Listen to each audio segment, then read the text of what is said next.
मित्रों, स्वागत है आपका एक बहुत ही सुंदर कार्यक्रम जिसका नाम है नैतिक मूल्यों की शिक्षा, जिसकी आज समाज को बहुत ज़्यादा आवश्यकता है। आज हमारे स्टूडियो में मौजूद हैं एक ऐसी हस्ती जिन्होंने नैतिक शिक्षा और आध्यात्मिक मूल्यों को संसार के कोने कोने में फैलाने में और अपने बढ़ते बच्चों के अंदर डालने में अपनी पूरी मेहनत और ईमानदारी से कार्य किया।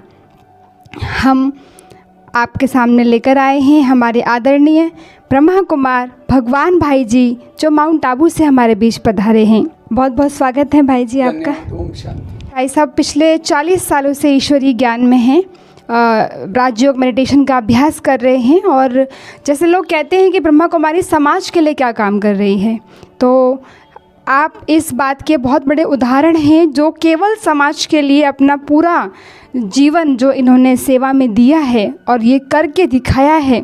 आप सोचिए, ब्रह्मा कुमारीज़ में रहते हुए आध्यात्मिक मूल्यों को सीखते हुए समाज में भी इसको सिखाने का एक बहुत ही सुंदर कार्य आप कर रहे हैं।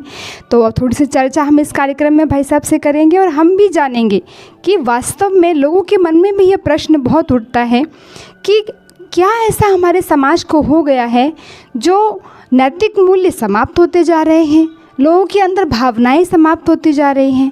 तो चलिए हम पहला प्रश्न भाई साहब से यही पूछते हैं।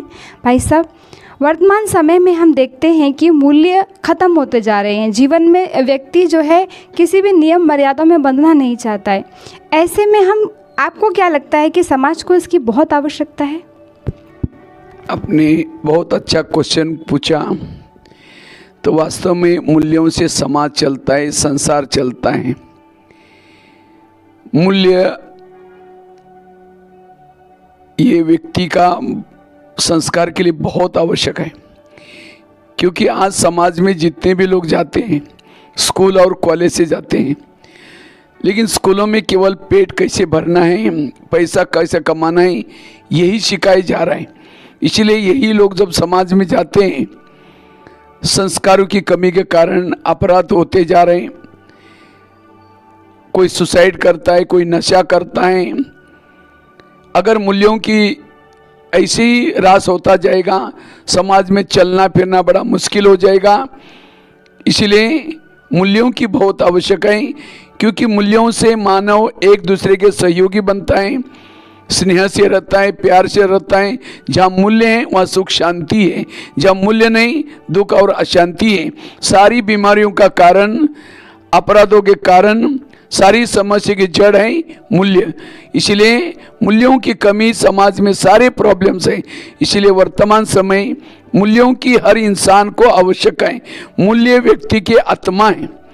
अगर जैसे शरीर में आत्मा नहीं तो शरीर एक प्रकार का कोई वैल्यू नहीं, उसकी शिव है।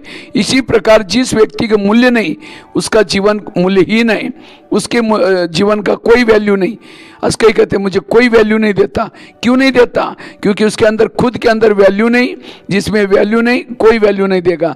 इसलिए वैल्यूज को सीखना, मूल्य को सीखना, यही जीवन का सार है। एक समय था इस संसार गोल्डन दुनिया थी, सोने की दुनिया थी, जहाँ देवी देवता थे। क्यों? उनके अंदर मूल्य थे, संस्कार थे। आज मूल्यों की कमी के कारण यही मानव आज दानव बना हुआ है। इसलिए घर घर में रामायण चल रहे, घर घर में महाभारत चल रहे। इसलिए मूल्य सीख करके फिर से हमें एक अच्छा बनना है। इसलिए मूल्यों की आवश्यकता है। बिल्कुल सत्य कहा भाई साहब आपने। लेकिन हम देखते हैं कि बच्चों को अच्छी शिक्षा देने के लिए ही तो हम बच्चों को स्कूल में पढ़ाते हैं, अच्छे से अच्छे स्कूल में, विद्यालय में पढ़ाया जाता है, टॉप कॉलेजेस में पढ़ाया जाता है। तो हम ये जानना चाहेंगे भाई साहब कि जो विद्यालयों में शिक्षा मिलती है और जिन नैतिक मूल्यों की आप बात कर रहे हैं, उसमें क्या अंतर है? आपने बहुत अच्छा ये भी प्रश्न पूछा। वास्तव में शिक्षा का उद्देश्य है चरित्र का निर्माण करना। शिक्षा का उद्देश्य है असत्य से सत्य की ओर जाना। शिक्षा का उद्देश्य है बंधनों से मुक्त बनाना। शिक्षा एक बीज है, जीवन हमारा एक वृक्ष है। जब तक हमारे जीवन रूपी वृक्ष में नम्रता, धैर्यता, सत्यता, एक गुण रूपी फल नहीं आए, तब तक हमारी शिक्षा अधूरी है। शिक्षा का उद्देश्य है अंधकार से प्रकाश की ओर जाना। यह अंधकार है दुर्गुण, मारना, पीटना, लड़ना, झगड़ना, ये सारा अंधकार है। इसी से हमें प्रकाश की ओर जाना, एक दूसरे का सहयोग करना, एक दूसरे सहन करना, मीठा बोलना, बड़ों का सम्मान करना, ये है प्रकाश। आजकल के बच्चे क्या समझते हैं, केवल पढ़ना लिखना सीखना, पास होना, मेरी शिक्षा पूरी हो गई। आज टीचरों ने डॉक्टर बनाता है, वही डॉक्टर समाज में जाकर के किडनी चोरी करता है। कई ऐसी घटना हो रही समाज में। टीचरों ने डॉक्टर बनाया, पेट भरना सिखाया, लेकिन इंसानियत नहीं सिखाई, उनको गुण नहीं सिखाए। इसीलिए आज देश को बर्बाद करने के लिए बॉम्ब डालने की जरूरत नहीं।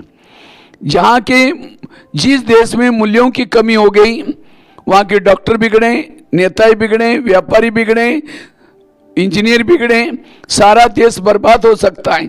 इसलिए अगर देश को अच्छा बनाना है, समाज को अच्छा बनाना है, बच्चों को इस पढ़ाई के साथ साथ संस्कार देना, मूल्य सिखाना, ये बड़ा जरूरी है। इसलिए मूल्य सीखना, यह है शिक्षा का मूल उद्देश्य। आज स्कूलों में केवल एजुकेशन दिया जाता है। मैं कई बार बच्चों को पूछता, बेटा आप क्यों पढ़ रहे हैं? कहते सर पढ़ करके नौकरी करूंगा, पास हो जाऊंगा, नौकरी करूंगा, उसे पैसे आएगा, पेट भरूंगा। आज गाय भैंस बकरियां कोई स्कूल में नहीं जाती, तो भी उनका तो पेट तो भर रहे हैं। केवल पेट भरना, रोजगार प्राप्त करना, ये शिक्षा का उद्देश्य नहीं है। पहले जमाने में गुरुकुल कहा जाता था। गुरुकुल में बच्चों को पढ़ाई के साथ साथ संस्कार सिखाए जाते थे। लेकिन आज केवल पेट भरने के लिए, नौकरी करने के लिए आज पढ़ाई जाता है। इसलिए यही बच्चे समाज में जाकर के क्राइम करते हैं। आज एजुकेशन क्या है? वास्तव में एजुकेशन का अर्थ बहुत गहरा है। ई फॉर एम्पावरमेंट, सशक्त बनाना। जो नहीं देखना उसको नहीं देखना, जो नहीं बोलना उसको नहीं बोलना, जो नहीं कहना उसको नहीं कहना, ये एजुकेशन। कुछ भी बोलते हैं, कुछ भी देखते हैं। आज का युवा कल का समाज है। इसलिए आज के युवाओं को सशक्त बनाई जाए। दूसरा शब्द आता है डी फॉर डिसिप्लिन। बोलने की डिसिप्लिन, बोलने की डिसिप्लिन, माँ बाप के साथ डिसिप्लिन, देखने की डिसिप्लिन। इतना ही नहीं, हर इंद्रियों पर डिसिप्लिन। जिन बच्चों में डिसिप्लिन नहीं, वो अनपढ़ है। सारे गीता का सार, सारे शास्त्रों का सार, सारे धर्मों का सार, हे अर्जुन तुम अपने घोड़े के लगाम अपने हाथ में रखो। अर्थात हे मानव, तुम अपनी इंद्रियों को अपने वश में रखो। लेकिन आज पढ़े लिखे हैं, इंद्रियों को कंट्रोल नहीं किया, और इसीलिए आज क्राइम हो रहे। हाथ में संयम नहीं, थप्पड़ मार दी। मुख में संयम नहीं, गाली दी। आंखों में संयम नहीं, गलत देख लिया। है ही पढ़े लिखे, लेकिन इंद्रियों पर संयम न होने के कारण आज समाज में कितने क्राइम। इसलिए डिसिप्लिन सीखना। आगे का शब्द आता है यू फॉर अंडरस्टैंडिंग। समझ, राइट क्या है, रॉन्ग क्या है, अच्छा क्या है, बुरा क्या है, इसकी समझ देना। डिग्री लिए हैं, हाथ में डिग्री है, लेकिन दूसरे हाथ में सिगरेट लेकर के पी रहे, माना उसको समझ नहीं आई। इसलिए समझदार बनाना। आगे का शब्द आता है सी फॉर कैरेक्टर। कहते हैं धन गया थोड़ा घुस गया, हेल्थ गई थोड़ा घुस गया, चरित्र गया सब कुछ गया। लेकिन आज के बच्चे क्या समझते हैं? चरित्र गया कोई हर्जा नहीं, हेल्थ गई ठीक कर देंगे, धन गया सब कुछ गया। आज के युवा चरित्र बेच करके भी धन इकट्ठा करते हैं।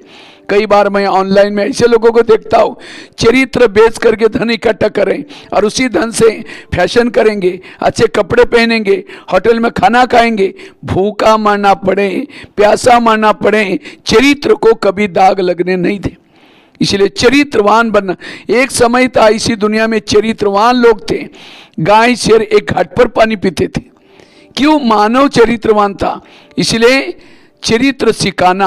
आगे का शब्द आता है ये फॉर एटीट्यूड, दृष्टिकोण। दृष्टिकोण दो प्रकार के, एक निगेटिव और दूसरा पॉजिटिव।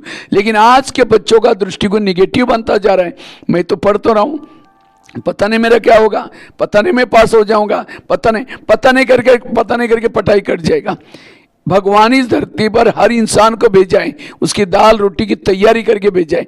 लेकिन आज के बच्चे भविष्य की टेंशन करते हैं, या फिर बीती हुई घटना का टेंशन करते हैं, वर्तमान को बर्बाद करते हैं। इसलिए पॉजिटिव बनाना, जो वर्तमान समय अच्छा करता है भविष्य और भूतकाल भी अच्छा। इसलिए भले पढ़े लिखे हैं, आज के बच्चे रॉबर्ट बनते जा रहे हैं, होशियार बनते जा रहे हैं, लेकिन भावनाओं की कमी, संस्कारों की कमी। इसलिए एजुकेशन तो दिया, लेकिन केवल हमने भौतिक एजुकेशन से भौतिकता की प्राप्ति होगी और नैतिक मूल्यों से चरित्र बनता है। आज हम हर शहरों को क्या बना रहे हैं? स्मार्ट सिटी बना रहे हैं, लेकिन यहाँ रहने वाला भी स्मार्ट बनना चाहिए। इसलिए संस्कार देना जरूरी है। साथ में आगे का शब्द आता है टी फॉर टॉलरेंस, सहन शक्ति। मैं कई बार काफ़ी सारे स्कूलों में जाता हूँ, मेरे सामने काफ़ी सारे स्कूल के बच्चे बैठते हैं। जब मैं इस कार्यक्रम करने के लिए जाता हूँ, उसे पूर्व टीचर अपने स्कूल की बहुत महिमा करते हैं। हमारा स्कूल पूरा स्टेट में नंबर 1 है, हमारा स्टाफ भी बहुत अच्छा है, बोर्ड में फर्स्ट नंबर आता है, हमारा बहुत अच्छा चलता है स्कूल। तो जब मैं स्कूल में कार्यक्रम करता हूँ, सामने बच्चे बैठे हैं, बच्चों को पूछता, बच्चे ये बताओ इसमें से गुस्सा किसको किसको आता है? झूठ बोले कौवा काटे। लगभग 95% बच्चे हाथ खड़ा करते, सर हमको गुस्सा आता है। तो मैं कहता हूँ सर ये क्या है? तो सर कहते हैं हमको भी गुस्सा आता है। तो आज संस्कारों की कमी। मैं काफ़ी सारे जेलों में गया हूँ, लगभग 1200 जेलों में गया हूँ। जब जेल के बाहर एक बोर्ड लगा रहता है, जेल में जो बंदी हैं, काम विकार वाले कितने, क्रोध वाले कितने, लोभ लालच वाले कितने, नशे वाले 70% कैदी क्रोध वाले है, पढ़े लिखे। उन्होंने क्या नहीं सीखा? संस्कार नहीं सीखा, मूल्य नहीं सीखे। यहाँ से तो पास हो गया, समाज में फेल हो गया। और आजकल के जेलों में लगभग काफ़ी सारे 70% युवा जेलों में होते हैं। वो कमाने का समय है, मम्मी पापा को पालन पोषण करने का समय है, बैठा ही जेल में, पूरा परिवार डिस्टर्ब है। इसलिए बच्चों को संस्कार सिखाना जरूरी है। आगे कई बार पहले ज़माने में बच्चे जब लेट आते थे, होमवर्क नहीं करते थे, टीचरों को सामने बुला करके उनके हाथ पर छड़ी मारते थे। क्यों? हाथ के अंदर एक्यूप्रेशर के पॉइंट होते हैं। जब टीचर छड़ी मारता है, वो पॉइंट जब जाते बुद्धि खुल जाते। इसलिए कहते भी थे, छड़ी लगे छम छम विद्या आई घम घम। लेकिन आज किसी को छड़ी मारो तो कहते हैं सर बाहर फिर देख लूँगा, क्योंकि सहन शक्ति नहीं है। आजकल कई मम्मी पापा भी टीचर ने थोड़ा बच्चों को कुछ कहा, मम्मी पापा झगड़ा करने के लिए आएंगे कि मेरी बेटी को या बेटे को तुमने खाना खिलाया। तो ठीक है, टीचर फिर कल आया, वो बच्चा नहीं आया, उम्र देखता ही नहीं। वही बच्चा जब समाज में जाता है, उसको हिम्मत आती है, मेरी मम्मी पापा मुझे सहयोग करते हैं। वही बच्चा जब समाज में जाता है, कोई कुछ बोलता है, ये भी 2-4 बोलता है, अब किसको बोले? मम्मी पापा तो बूढ़े होके चले गए। तो वही बच्चा समाज में जा कर के फिर एक दूसरे को मार देता है, सुसाइड करता है, नशा करता है। इसलिए आज के बच्चों के अंदर सहन शक्ति की कमी। आज पढ़ना लिखना सिखाना, अर्थात ये मूल्य सिखाना, सहन शक्ति, धैर्यता, सत्यता, आगे के शब्द आता आई इंटीग्रिटी, एकात्मता, राष्ट्रीय, पारिवारिक, आपसी, आगे का शब्द आता है वो फॉर ऑप्टिमिस्टिक, आशावादी बनना। आज के बच्चे निराश होते हैं, मेरा क्या होगा, मेरा कैसा होगा। दीवार पर चिट्ठी चढ़ गई, गिर गई, कहते दोबारा कभी नहीं चढ़ूंगी। कोशिश करने वाले की कभी हार नहीं होती, इसलिए आशावादी बनना। और लास्ट का शब्द है यन फॉर नोबिलिटी, सज्जन बनना। कई बार मैं जब बच्चों को जाता हूँ, पूछता हूँ, बच्चे ये बताओ आप लोगों ने कितना % एजुकेशन लिया? तो कई कहते सर 98, कभी 95, 90, 91। तो जब मैं एजुकेशन का शब्द पूछता हूँ, एजुकेशन, उसके बाद पूछता हूँ कि आप लोगों ने कितना लिया? एक टीम में ही सारे फेल हैं, तो बाकी सारे शब्दों क्या? आज का एजुकेशन विदाउट वैल्यू का हुआ, और इसीलिए आज प्रॉब्लम आ रहे हैं। तो अगर समाज को, देश को सुधारना है, आने वाली पीढ़ी को सुधारना है, वर्तमान के बच्चों को ठीक करना जरूरी है। इसीलिए आज ये है शिक्षा का फर्क। आज केवल हम पढ़ाना सिखा रहे हैं। आज देखा जाए तो केवल बच्चों की IQ डेवलप की जाती है। जैसे टेबल होता है, टेबल के 4 पाँव होते हैं, अगर एक ही पाँव तो गिर जाएगा। विद्यार्थी जीवन में 4 पाँव मजबूत चाहिए। आज अच्छी स्कूल किसको कहते हैं? जिनकी टाई अच्छी, बिल्डिंग अच्छी, बस से अच्छी, रिजल्ट ज़्यादा, फी ज़्यादा, हम समझते अच्छी स्कूल। मैं तो मानता हूँ अच्छी स्कूल वो है जहाँ चरित्र सिखाया जाता है, इसलिए चरित्र सीखना जरूरी है। इसलिए केवल IQ, आज कई बार मैं जब स्कूल में जाता हूँ मूल्य सिखाने के लिए, तो कई टीचर कहते हैं सर आपका कार्यक्रम नहीं होगा क्योंकि हमारी बच्चों की परीक्षा बहुत नज़दीक आ रही। तो मैं कहता हूँ सर आप 1 साल की परीक्षा का इतना ध्यान दे रहे हैं, यही बच्चा सुसाइड करेगा, किसी का मर्डर करेगा, नशा करेगा, उसके लिए आप कुछ सिलेबस पढ़ा रहे हैं। आज बच्चों की IQ डेवलप करके, होशियार बना करके, फिर वही रिजल्ट जब आता है पेपर में छापते हैं, एडवर्टाइज लगाते हैं, ताकि हमारा स्कूल इस शहर में नंबर 1 है, आप हमारे पास आ जाओ। और एक प्रकार का स्कूल मतलब एक बिजनेस बनता जा रहा है। इसलिए आज वही बच्चे समाज में जाकर के क्या क्या कारनामा करते हैं। इसलिए केवल IQ नहीं, IQ के साथ दूसरा पावा EQ, emotional, MQ moral, SQ spiritual. Ravan बहुत होशियार था, सोने की लंका थी, रावण के पास बुद्धि भी बहुत थी, लेकिन रावण राक्षस क्यों बना? क्योंकि IQ का क्या था, उसके पास ईगो था, अभिमान था। इसलिए केवल IQ करने से ईगो डेवलप होता है। और कहते हैं विद्या विनयन शोभते, विद्या आने बाद विनम्रता नहीं चाहिए। इसलिए वर्तमान समय IQ के साथ दूसरा पावा EQ मीन्स इमोशनल बनाना, माँ बाप के प्रति भावना, देश के प्रति भावना, समाज। लेकिन आज के बच्चों में भावनाओं की कमी होती जा रही है, ना देश के लिए, ना गुरु के लिए, ना माँ बाप के लिए भावना। मुझे याद है मेरे स्कूल में एक बच्चा था, जब भी टीचर पढ़ाता था पीछे से जोर से आवाज करके सबका ध्यान अपने तरफ खिंचवाता था, और टीचर कहते तुम कभी सुधरोगे नहीं। अब जब मैं गांव में जाता हूँ, उस बच्चे को ना नौकरी है, शराब पी करके गटर में पड़ा रहता है। क्यों? गुरु का आशीर्वाद। स्कूल मतलब कोई धर्मशाला नहीं, स्कूलों में टीचर और हमारा रिश्ता गुरु और शिष्य का है। जीवन में सफल बनने के लिए 2 दुआएं चाहिए, मम्मी पापा की दुआ, साथ में टीचर गुरु की दुआ। करण असफल क्यों बना? क्योंकि करण ने गुरु का श्राप लिया था। इसलिए भावनात्मक बनना, साथ में MQ मॉरल वैल्यूज, एक सहन शक्ति की कमी। आज समाज में कितनी प्रॉब्लम आ रही, इसलिए सहन करना सीखना। आज मैं काफी सारे जब जेल में जाता युवा बैठे, अब एक युवा को मैंने पूछा तुम जेल में क्यों आए? कहता मैं IIT का स्टूडेंट, मैंने पूरा स्टेट में पहला नंबर लिया। और कहते मैंने कहा यहाँ क्यों आए? कहता है मेरा एक दोस्त मेरी मजाक करता था, एक दिन सवेरे सवेरे मजाक किया, सही नहीं हुए, एक लोहे का टुकड़ा जोर से फेंक के मारा, सिर में लग गया, वो खत्म हो गया, आजीवन कारावास हो गया। सब कुछ पढ़ाई किया, IQ अच्छी थी, MQ नहीं सीखा। इसीलिए आज MQ सीखना, वैल्यू सीखना बड़ा जरूरी है। इससे अनेक प्रकार की शरीर की बीमारी हो रही, तनाव टेंशन के कारण कोई डिप्रेशन में जा रहे हैं, किसको रात भर नींद नहीं आ रहे, किसी को मार रहे हैं। इसलिए MQ सीखना, और साथ में SQ मीन्स स्पिरिचुअलिटी। आज का युवा आध्यात्मिकता से दूर भागता जा रहा है, आध्यात्मिकता उनको अच्छी नहीं लगती, मजाक समझते आध्यात्मिकता को। आध्यात्मिकता मतलब माला पहनना, भगवी वस्त्र पहनना, कोई गुरु करना, ध्यान, ये नहीं है। आध्यात्मिकता मतलब अपने आप को जानना, पिता परमात्मा को जानना, संसार चक्र को जानना, इस दुनिया में क्यों आए, जीवन के लक्ष्य को जानना, कहाँ से आए उसको जानना, ये है आध्यात्मिकता। मैं कई अच्छे अच्छे बच्चों को प्रश्न पूछता हूँ, बच्चे ये बताओ चंद्रमा पर पहला कदम किसने रखा? फटाफट जवाब देते हैं। वर्तमान समय युद्ध कहाँ चल रहे हैं? फटाफट जवाब देते हैं। वर्तमान समय भारत के राष्ट्रपति कौन है? जवाब। आज के बच्चों को हर चीज का नॉलेज है। अभी एक जगह पर मैं पूछा था, भारत में खास एक वर्ल्ड लेवल का कार्यक्रम हुआ था, उसका क्या नाम था? तो तुरंत बच्चों ने कहा G20। देखो छोटी छोटी बातें भी बच्चों को याद है। फिर मैं पूछता आप सभी कौन है? कहते इंसान है। इंसान हमारा परिचय नहीं है। कोई गाड़ी पड़ी है, उस गाड़ी के अंदर पेट्रोल डीजल सब कुछ है, ड्राइवर नहीं, गाड़ी चलेगी। इसी तरह ये शरीर भी क्या है? एक गाड़ी है, और उसके अंदर आत्मा चलाने वाला ड्राइवर है। वास्तव में हर इंसान एक आत्मा है।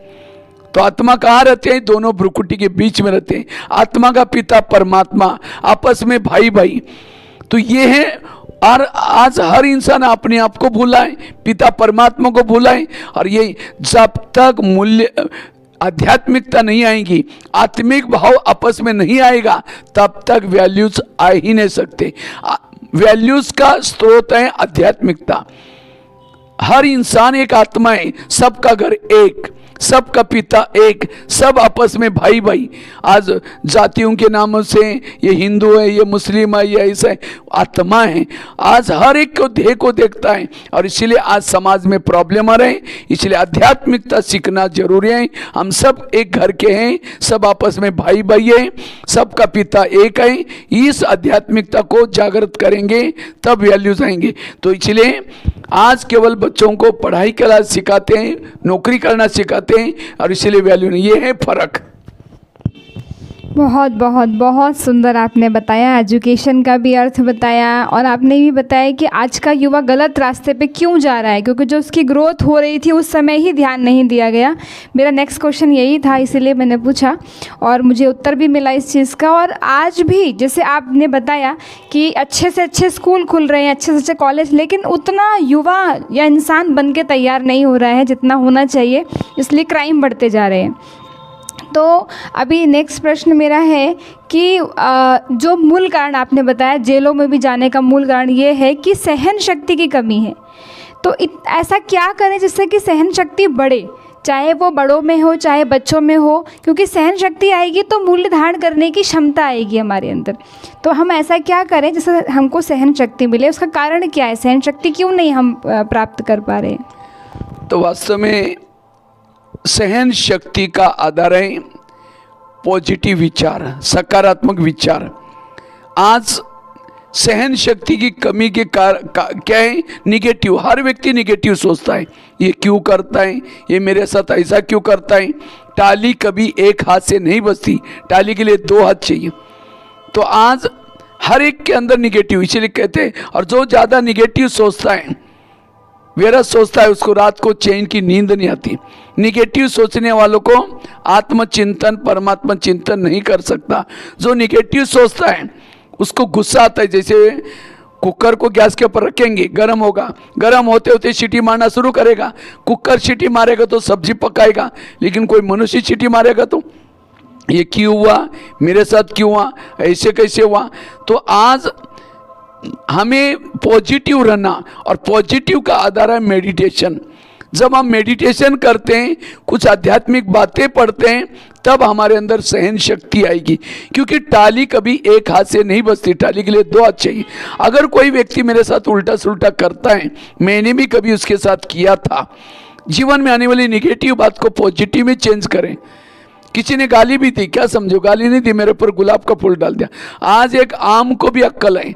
आज आम को पेड़ लगे बहुत सारे, आम लगे, आम के पेड़ को बहुत सारे आम लगे, और आप एक पत्थर मारेंगे, आम का पेड़ क्या देगा, आम देगा। हमने पत्थर मारा, उसने 2-4 आम दिया, खाने के बाद पेट भर गया, नींद अच्छी। और हमें कोई गाली देता है तो वापिस 2-4 गाली मारते। आम को तो पत्थर मारा थे, 4-5 पत्थर नहीं मारे, आम दिया, 3-4 आम दिया, और खाने के बाद पेट भर गया, नींद अच्छी। लेकिन आज पढ़ा लिखा इंसान कोई एक गाली देता है, वापिस 3-4 गाली देता है। उसके 8 दिन के लिए नींद फिटाई, आम को पत्थर मारा, आम खाया, गहरी नींद आई। तो इसलिए आज आम कोई पढ़ाई किया, कोई ट्यूशन लगाया, आम से सीखना है। अगर कोई गाली देता है उसको फल दो वापिस, कौन सा, थैंक यू, धन्यवाद। ये छोटी छोटी बातें हमें सीखना है। सहन करना शुरू में कड़वा है, इसके परिणाम बहुत खतरनाक है। सहन करना शुरू में कड़वा है लेकिन परिणाम अच्छे हैं। गुस्सा करना शुरू में अच्छा है, इसके परिणाम कड़वे हैं। इसलिए हमें जीवन में सहन करना सीखना, और उसके लिए जीवन में आने वाली नेगेटिव बात को क्या बनाना है। लेकिन कौन बना सकता है, जिसके पास आध्यात्मिकता है। आध्यात्मिक वाला ही नेगेटिव को पॉजिटिव में चेंज कर सकता है, अपकारी पर भी उपकार कर सकता है। इसलिए हम आध्यात्मिकता के द्वारा, मेडिटेशन के द्वारा हमें सहन करना सीखना जरूरी है। बहुत बहुत धन्यवाद भाई जी, आपने बहुत ही अच्छा बताया कि पॉजिटिव थिंकिंग और मेडिटेशन के थ्रू हम अपनी सहन शक्ति को बढ़ा सकते हैं। तो अभी हम लास्ट पड़ाव पे पहुंच गए हैं। एक प्रश्न मन में सभी के उठ रहा होगा कि आपने यही टॉपिक क्यों चुना? आपको अपने जीवन में इसकी प्रेरणा कहाँ से आई कि आप जेलों में जा कर के इतने सारे 12,000 से भी अधिक जेलों में जा कर के आप कैदियों को समझाते हैं कि अभी भी समय है, आप अपने आप को सुधार सकते हो, एक अच्छा इंसान बना सकते हो। स्कूलों में भी आप शिक्षा देते हैं, तो ये प्रेरणा आपको कहाँ से मिली? बहुत अच्छा बताया। मैं देखता था मेरे स्कूल में कुछ अच्छे अच्छे बच्चे थे, होशियार थे, लेकिन फिर भी बिगड़ते जा रहे थे, उनसे अपराध होता जा रहा था। तो मैंने सोचा ये क्या हो रहा है, पढ़ाई में होशियार हैं। कोई हमारे गांव के भी कुछ ऐसे लोग थे, मैंने कोई आसपास में ऐसे लोगों को देखा, भले पढ़े लिखे हैं लेकिन तो मैं समझ गया कि वास्तव में पढ़ाई का यही हमारे संस्कार को बदलने का साधन नहीं। आज संस्कार क्यों बिगड़ते हैं, उसका मूल कारण एक तो गलत संगत, गलत सिनेमा टीवी, नशा, गलत भोजन, फैशन, ये 5 चीज़ों के कारण युवा बिगड़ रहे। तो हमने सोचा क्यों नहीं इन युवाओं को हम आध्यात्मिक, क्योंकि मैं खुद भी इन चीज़ों से बचा रहा। मैं जब पढ़ता था मेरे को कई दोस्त कहते थे चलो मैं आपको फिल्म दिखाता हूँ चलो, लेकिन मैं ब्रह्मा कुमारी में जाता था। जब ब्रह्मा कुमारी में जाता था मैं कहता नहीं मेरा वहाँ का ऐसा नियम है, मैं नहीं जा सकता। तो कई दोस्त कहते थे नहीं मैं आपसे दोस्ती नहीं करूँगा, बात नहीं करूँगा, लेकिन मैं कहता था भले नहीं करो लेकिन मुझे ये सब नहीं करना है। तो इसीलिए मैं यहाँ जाने के कारण मैं इन गलत चीज़ों से बचा रहा। इसलिए आज का युवक के अंदर संगत ठीक नहीं, जैसा करोगे संग वैसा चढ़ेगा रंग। हमारे एक ही स्कूल में हम पढ़ते थे, हमारा गुरुजी एक ही थे, लेकिन देखा कोई उसमें से कौन क्या बना, कारण संगत। इसलिए संगत से इन युवाओं को बचाना जरूरी है। आज का युवा, मैं भी काफ़ी सारा सिनेमा टीवी देखता था और कुछ हमारे साथ में रहने वो भी देखते थे, लेकिन मैं क्या करता था हमेशा रामायण महाभारत देखता था। और मैं जब 9वीं कक्षा में था हनुमान की फिल्म देखता था। हनुमान की फिल्म देख करके मुझे एक प्रेरणा मिली। हनुमान ने जैसे लंका में जाता था, सीता को संदेश सुनाता था, तो मैं भी सोचा मैं भी कोई ऐसा काम करूंगा जो हनुमान ने किया, और उसकी प्रेरणा लेकर के आज भारत के 1200 जेल में जाकर कार्यक्रम किया। तो मैंने सोचा कि आज आध्यात्मिकता के द्वारा हम अपने आप को ठीक कर सकते हैं। इसलिए आज के युवाओं के अंदर जो कुछ अपराध हो रहे हैं उन सब का कारण है सिनेमा टीवी। इसलिए युवा, आज मैं देख रहा हूँ जब से मोबाइल चालू हुआ, आजकल के माता पिता, कई बार माता पिता को मैं जाकर के पूछता हूँ थोड़ा सा आप बच्चों को संस्कार सिखाओ ना, लेकिन वो क्या बोलते हैं, हमने बहुत अच्छी स्कूल में डाला है, संस्कार देने का काम है उसके टीचरों का। और कई बार मैं टीचर को कहता अब थोड़ा बच्चों को संस्कार दो ना, नहीं कहा कि हमारा काम है सिलेबस पढ़ाने, वो काम है उसके मम्मी पापा का। मम्मी पापा उधर उंगली करे, वो इधर बच्चे बिगड़ते जा रहे हैं। इसलिए आज के टीचरों का भी कर्तव्य है, आजकल के मम्मी पापा का भी कर्तव्य है, अगर बच्चों को संस्कारित बनाना है ये मूल्य सिखाना बड़ा जरूरी है। सिनेमा टीवी से बचाना, बाप शराब पीता है बच्चा क्या सीखेगा, माँ फैशन करते बच्ची क्या सीखेगी। इसलिए अगर समाज को ठीक करना है मम्मी पापा को भी योग्य बनने की जरूरत है। टीचर को पहले ज़माने में आचार्य कहते थे, आचार्य मतलब आचरण में लाने वाला। इसलिए टीचरों के अंदर तब जाकर के समाज में एक बदलाव आ सकता है, परिवर्तन आ सकता है। और आज मोबाइल के कारण मैं तो काफ़ी सारे 500 जितने छोटे बच्चों के जेल में गया हूँ।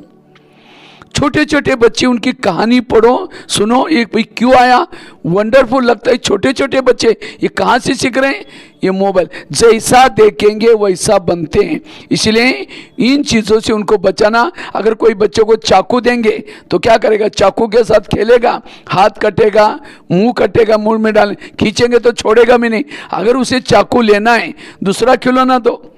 तो इसी तरह उन बच्चों को जो मूल्य, इसे क्या परिणाम है, अच्छी बातें सिखाएंगे तो अपने आप चाकू छोड़ देगा।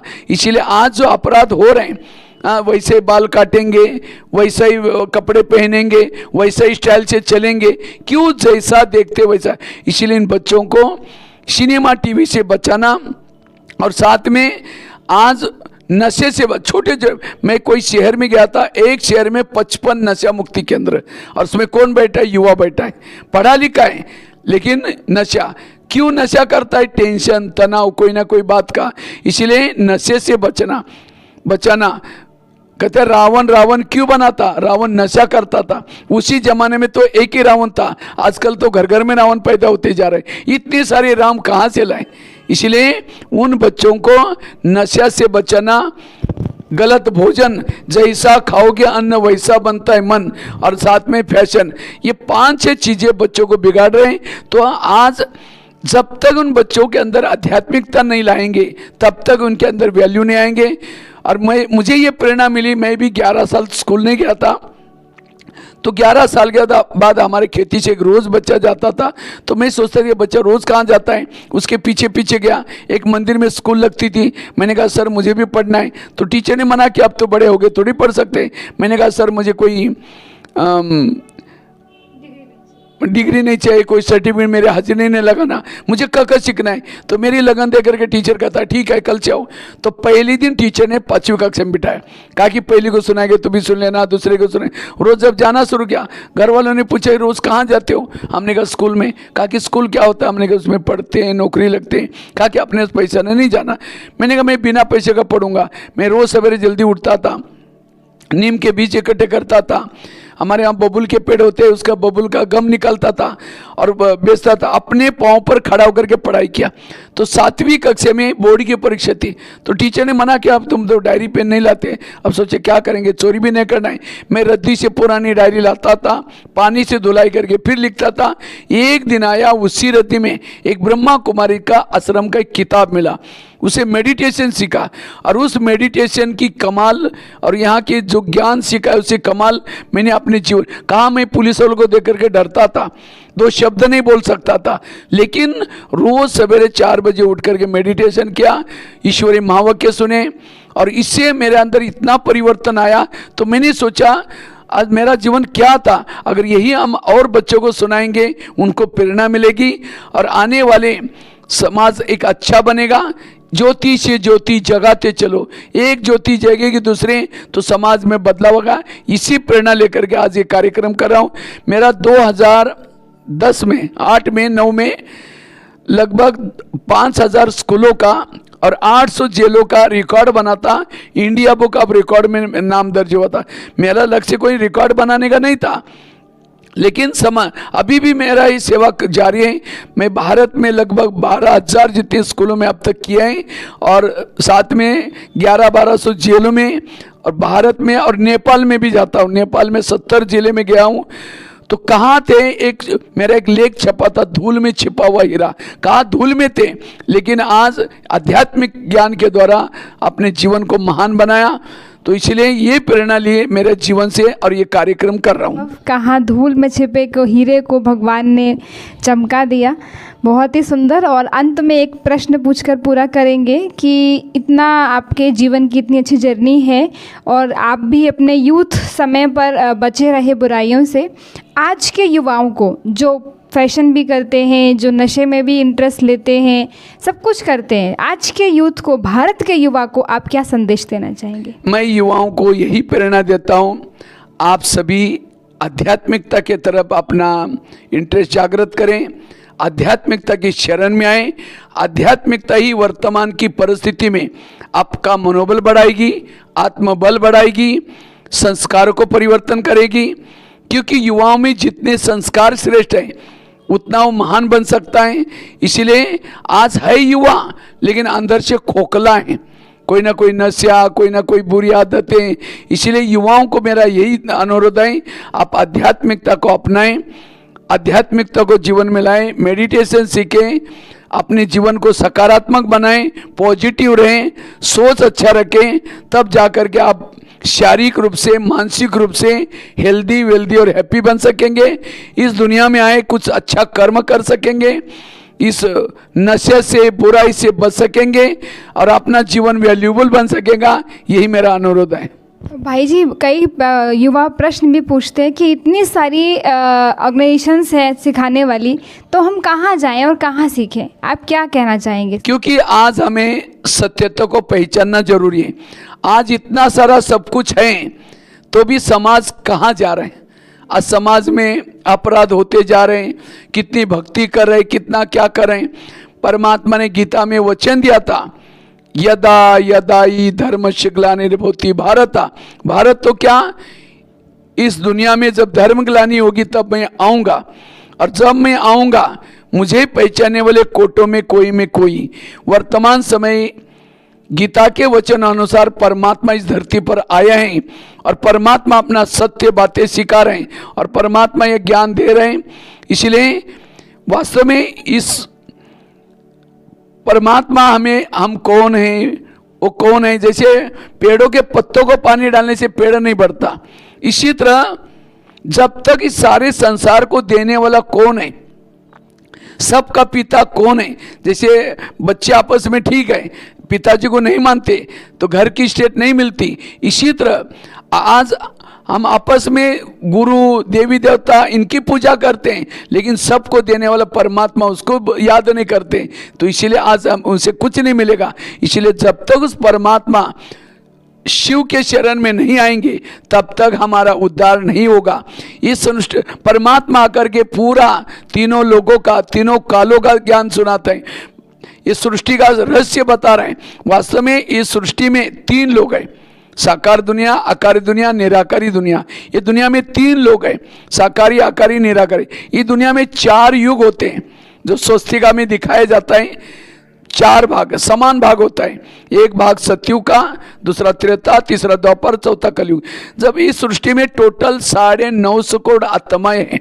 आत्माएं ना नया बना सकती हैं, जो है उनको भी नष्ट नहीं किया जाता है। आत्मा, परमात्मा, प्रकृति, अजर अमर अविनाशी 3 सत्ताएं। तो जब इस सृष्टि की शुरुआत होते हैं, ऊपर से 9 लाख आत्माएं धरती पर आते हैं। उनके संस्कार अच्छे होते हैं, उनके गुण अच्छे होते हैं, उनको हम देवी देवता कहते हैं। सबके सिर पर सोने का मुकुट होता है, पुष्पक विमान होता है, सोने के महल होते हैं, और उस समय केवल भारत होता है। भारत मतलब ये जो अभी देखते हो नहीं, भारत विशाल है, भरपूर है, और वहाँ 8 जन्म सबके होते हैं। हर एक की आयु 150 वर्ष होते हैं, 12.5 वर्ष तक 8 जन्म लेते हैं। इसका नियम है, एक बार आत्मा ही नीचे आई 4 युग पूरा करके वापिस जाएगी। तो आखिर समय बढ़ता जाता है। उसके बाद आता है त्रेता युग। जैसे त्रेता युग आया, पहले आई हुई 9 लाख प्लस और आत्माएं ऊपर से आते हैं, उसको कहते हैं त्रेता युग। दोनों युगों को स्वर्ग कहते हैं, सतयुग और त्रेता को। यहाँ 2500 वर्ष तक यहाँ सुख और शांति से संपन्न ऐसा रहता है।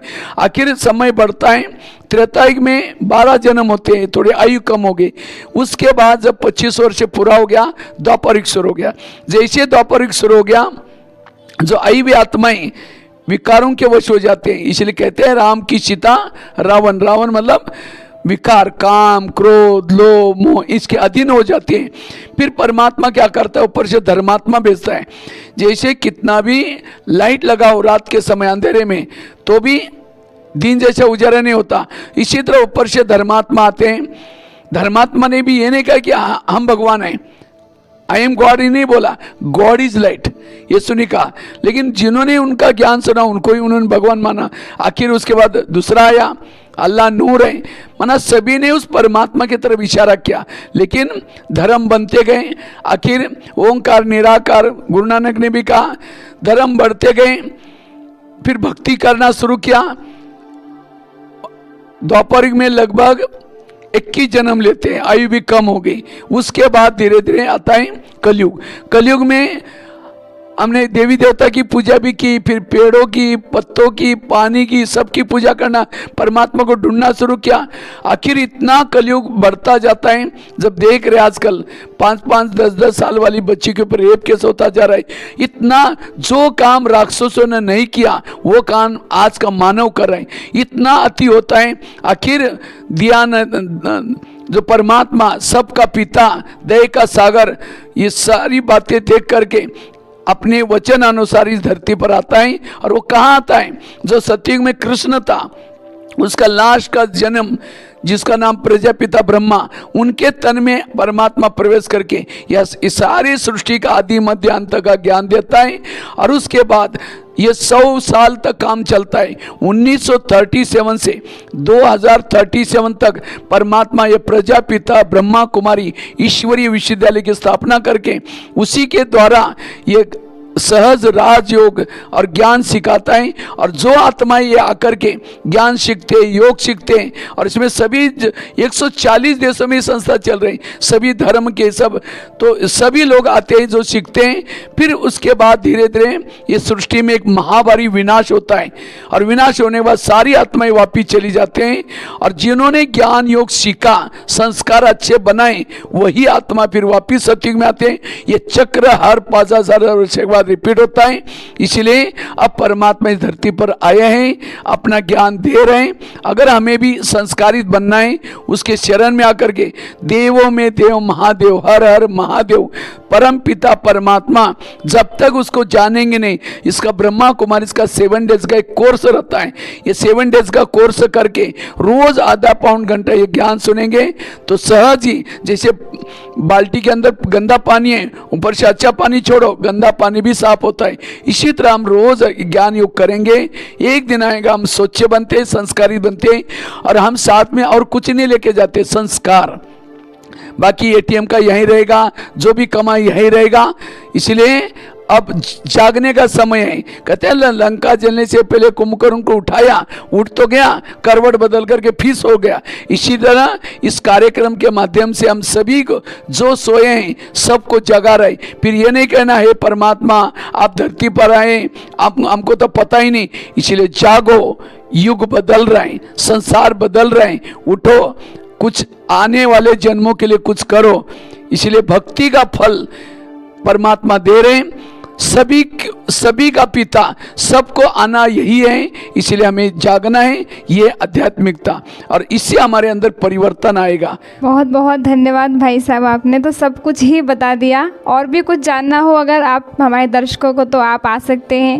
ब्रह्मा कुमारीज के सेवा केंद्र भारत में सभी स्थानों पर हैं। आप हमारे मोबाइल नंबर पे कांटेक्ट भी कर सकते हैं, और brahmakumaris.com पे देख सकते हैं नज़दीकी सेवा केंद्र।